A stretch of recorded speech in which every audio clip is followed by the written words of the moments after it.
Hi friends, नमस्कार. आज आपण बघूया मटर पुलाव. छान मस्त एक एक दाणा असा वेगवेगळा झालेला आहे आणि एकदम स्मूथली शिजलेला आहे आपला पुलाव. आणि वटाणे पण एकदम मस्त हिरवेगार आणि पुलाव एकदम फ्रेश दिसत आहे. याला साहित्य बघूया आपण. हिरवी मिरची, थोडंसं आलं, लसूण, कोथिंबीर, टोमॅटो. आता हे चिरलेले आपण हे मटर आहे, तांदूळ आहे. आपण तांदूळ अर्धा किलोचा पुलाव करणार आहे. हा खडी मसाला. आता याच्यात आपण तेजपान टाकणार आहे. 2 चवीपुरता तेजपान घेतलेला आहे. हा खडी मसाला आहे आपला. मोठी विलायची, मोहरी, लवंग,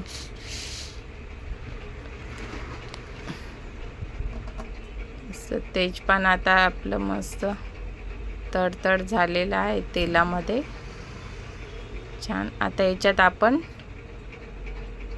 2 मीडियम साईजचे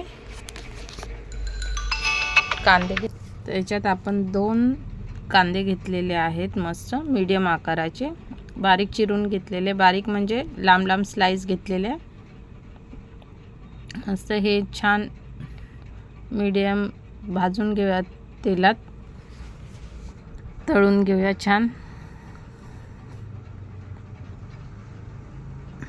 बघा आता आपल्या कांद्यांना छान रंग आलेला आहे. असं मामूली तपकिरी कलर झालेला आहे, सोनेरी कलर. त्याच्यात आपण टोमॅटो टाकून घेऊया.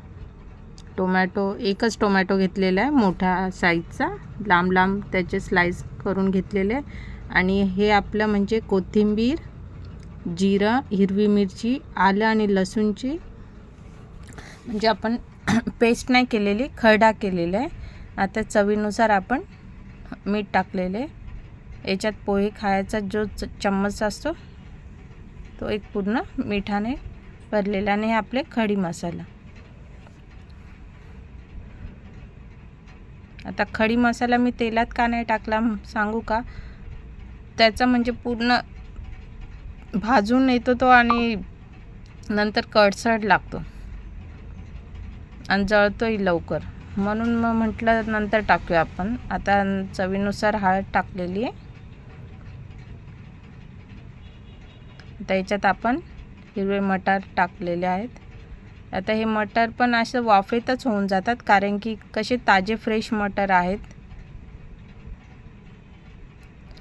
आता हे 2-3 मिनिटात वाफेत होऊन जातात. याच्यावर आपण झाकण ठेवलं ना की लगेच मटर शिजतात आणि त्याची साल अशी हे होते, बाहेर अशी सॉफ्ट वेगळी होते मटरवरून. बघा आपले मटर शिजत आलेले आहे. मटर शिजले की त्याचा रंग वेगळा होतो.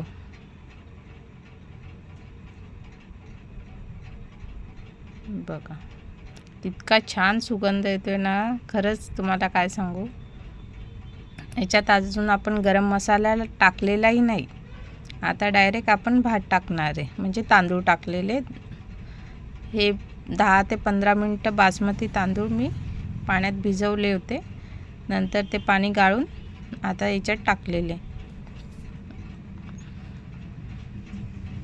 आपण साध्या तांदळाचंही करू शकतो, पण मटर पुलाव कसं वर्षातून मटर येतात, तर मस्त थोडंसं तांदळाचा खर्च करायचा. छान बासमती तांदळाची टेस्ट पण वेगळी लागते. एकदा तुम्ही या पद्धतीने करून बघा. मसाले म्हणजे गरम मसाला मी याच्यात वापरलेलाच नाही, खडी मसालाच वापरलेला आहे. पण याची टेस्ट खरोखर खूप सुपर लागते आणि खूप म्हणजे इच्छा होते की नेक्स्ट टाईम पण हा पुन्हा एकदा आपण मटर भात करावा असं मनाला वाटतं. म्हणजे मला तरी वाटतं, म्हणून मी तुम्हाला सांगते. एकदा तुम्ही ह्या पद्धतीने करून बघा. बघा मटर किती हिरवेगार आहेत आणि आपण जे म्हणजे खरडा टाकतो ना त्याची टेस्ट खूप भाताला येते. हिरवी मिरची, कोथिंबीर, जिरं, लसूण, अद्रक. आता याच्यात आपण आपले तांदूळ शिजतील तेवढं पाणी अंदाजे टाकू. आता भात प्रत्येकाला शिजवता येतं, म्हणून मी काय पाण्याचं मोजमाप तुम्हाला काही सांगत नसते, काही एवढंही कोणी वेडं नसतं, हे की नाही.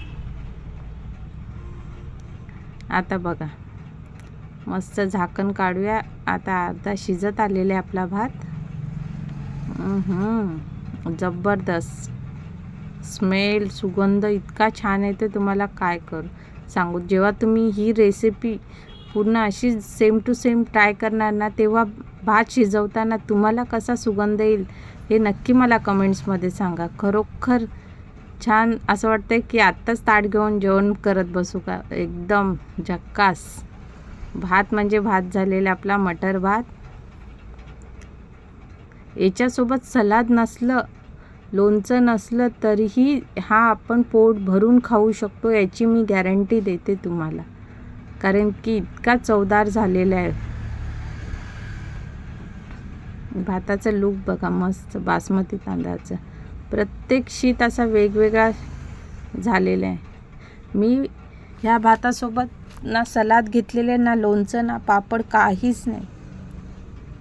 फक्त गरम गरम भात आणि मस्त पोट भरून जेवायचं. तुम्ही एकदा नक्की करून सांगा. चॅनलला सबस्क्राईब